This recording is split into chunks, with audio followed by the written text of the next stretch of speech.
All right, picking up from the last video, let's talk about the Asian share economy.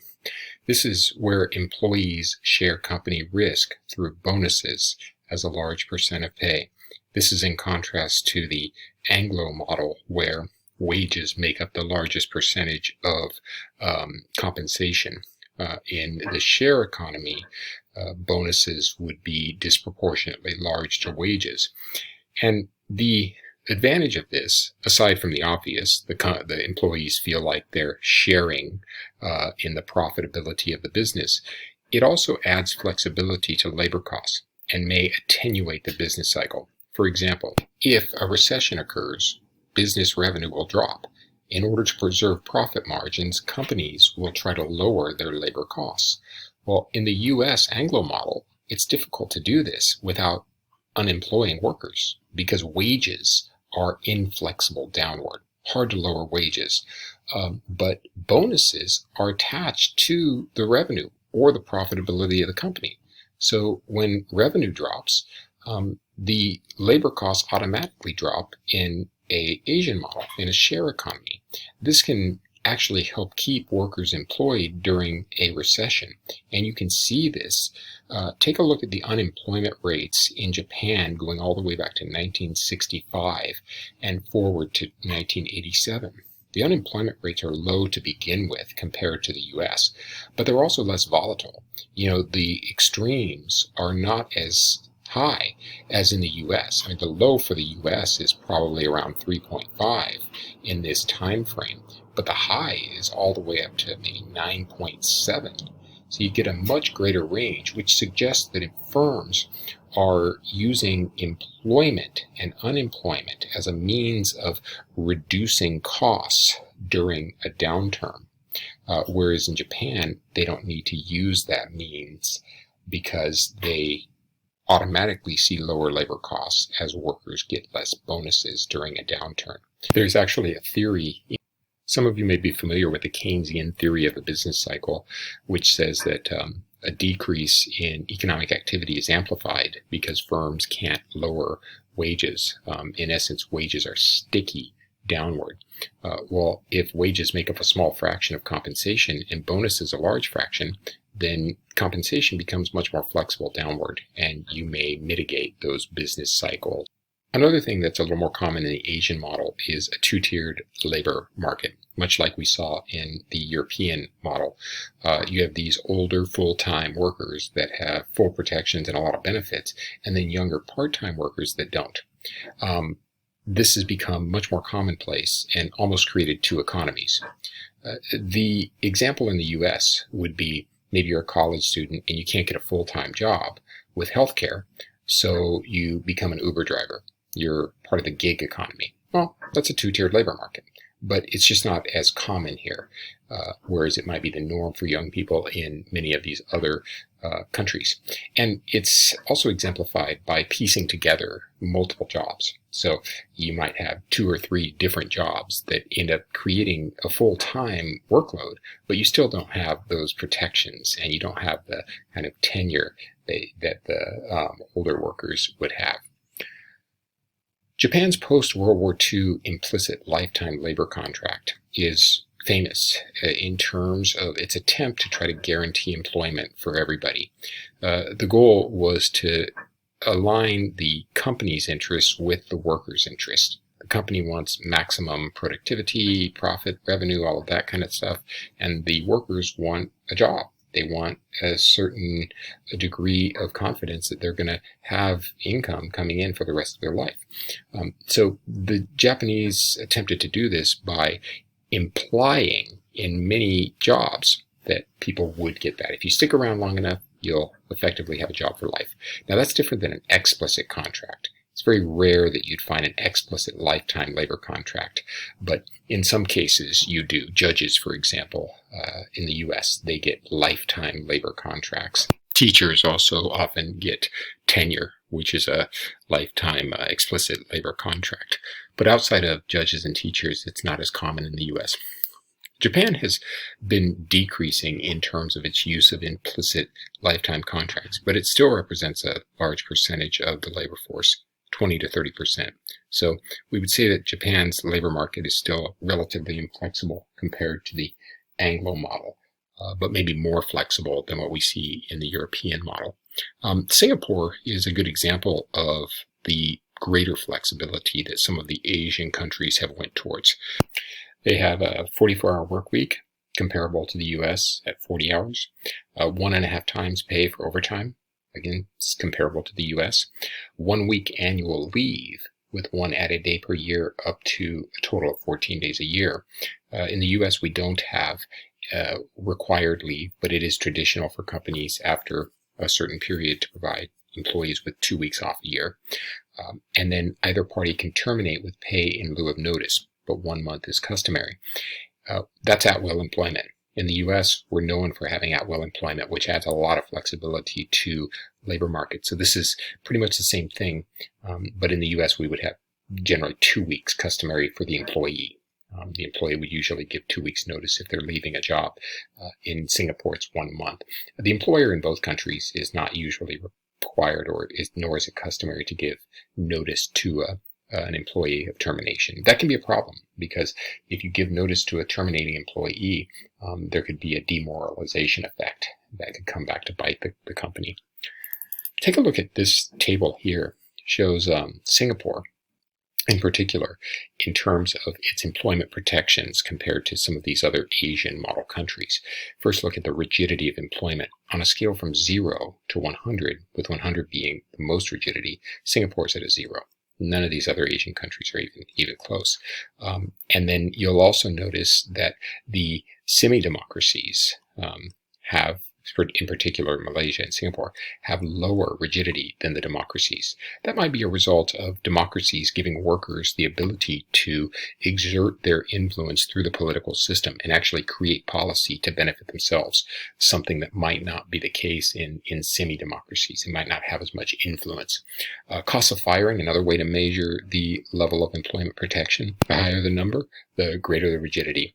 The lower the number, the more flexible the system. So you can see Singapore has the lowest number, very flexible labor market.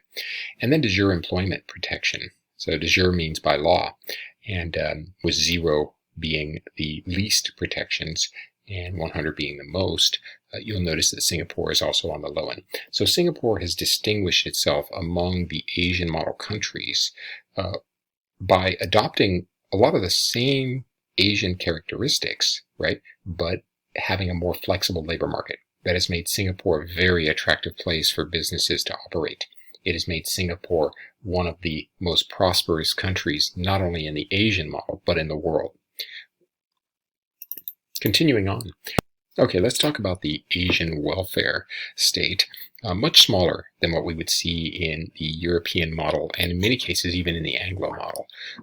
The European model distinguished itself as creating a larger government primarily for a safety net state, one that could provide pensions for retirees, that could provide health care for the masses, and could certainly provide for those in the lowest income brackets. So, government becomes a almost involuntary charitable system to ensure that people have a minimum standard of living. There may not be as much of a need for this kind of system in the Asian countries. One, demographics generally are younger, so you don't have the seniors that require as much assistance from government. Another thing is the Confucian philosophy puts more of an emphasis on family over government. So the family is a network that supports those older people, more so than you would see in Europe or in the Anglo countries like the US. There's also a lack of public pension, which means that a lot of people save more. If you don't believe you're going to have the government providing you a check every month in retirement, then you're more likely to save for yourselves. If you don't believe you're going to get unemployment compensation when you lose your job, then you're more likely to save for the day when you have unemployment. So ironically, higher savings rate is often a product of having a smaller government. And some of these Asian countries are still quite poor, especially the mini dragons, where there just may not be enough tax revenue coming from the GDP to actually provide a large safety net. So people have to take care of themselves, and that leads to higher savings rates and more familial support. Now, the richer Asian countries have advanced the welfare state, not to European levels, but more so to take care of their aging population. And Singapore is a good example of this. They have a central provident retirement fund, kind of like our Social Security program. Employees pay 20%, employers pay 17%. At age 55, you can start to withdraw, setting aside a minimum amount to retire off of. Funds are invested in Singapore government securities and an approved list of stocks. So this is different than our Social Security, where, when you pay into Social Security, the government effectively takes that money and then guarantees you a certain retirement. Whereas with Singapore's Provident Fund, you're investing those assets, and you can invest in government securities or a list of stocks. So the individual worker has more discretion. They can use these funds not only to retire, but to buy property or pay educational expenses. And there's also a MediSave fund to help them pay for medical expenses. So this central provident retirement fund is probably the most ubiquitous form of welfare that Singapore provides. And the reason we mention it here is because, again, Singapore is the richest of these Asian model countries, and they're going to serve as a model in terms of welfare for these mini dragons and for these Asian tigers as the demographics change. As people get older, you have to start to take care of these seniors in terms of retirement and in terms of medical. Lastly, let's talk about Asian income distribution. One of the very unique outcomes of the Asian model is high growth without a whole lot of income inequality. This does not apply to all Asian countries. Make no mistake. Some Asian countries have significant income inequality, most notably India. But it does apply to enough to where we have to give it some attention and ask why. Notice this distribution chart here shows on the horizontal income inequality from 0 up to a level of 30. And think of this just as an index of inequality. And then GDP growth per capita, okay, in percent. So from 0 all the way, or from -1 here to 0 all the way up. Now, what I want you to note is out of all these countries, we tend to see here a lot of the Asian countries. Like you got Hong Kong, you got Singapore, you've got Indonesia, you've got Japan, Thailand. And what do we see? Well, low levels of inequality and high levels of GDP growth. Some have argued that you can't achieve this. They look at the European countries and they say, well, they have low income inequality, but low growth. Or they look at the Anglo model countries and they say, well, they have higher growth, but high income inequality. So how do you get high growth and low income inequality? It's almost like having your cake and eat it too.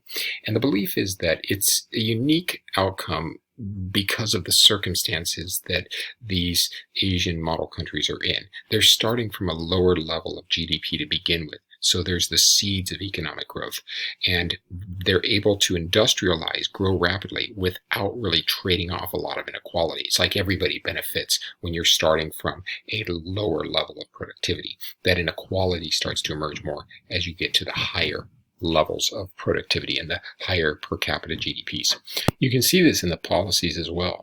Things like universal education, not just by law, but by culture, that emphasis on high levels of knowledge, coupled with public housing, price controls for rural producers, and land reforms that redistributed land from the elite property owners to a broader array of commoners. These things tend to promote equality because everybody gets a more level starting point from which to build their prosperity. And the benefits are not just more ubiquitous and even growth, but also greater political stability. The greater stability is an important one because poor countries struggle with this. Poor countries oftentimes have corrupt systems, where dictators have managed to undermine the credibility of the system and dissuade foreign investors from participating. But some of these Asian countries have done just the opposite by leveling the playing field and promoting more equality. Provides stability and a better atmosphere for investment. It also lowers the cost of capital. If more money is flowing into these countries, it's a greater supply of capital that lowers the interest rates on capital and facilitates the ability to expand the capital base and grow while still maintaining more equality. All right, thanks.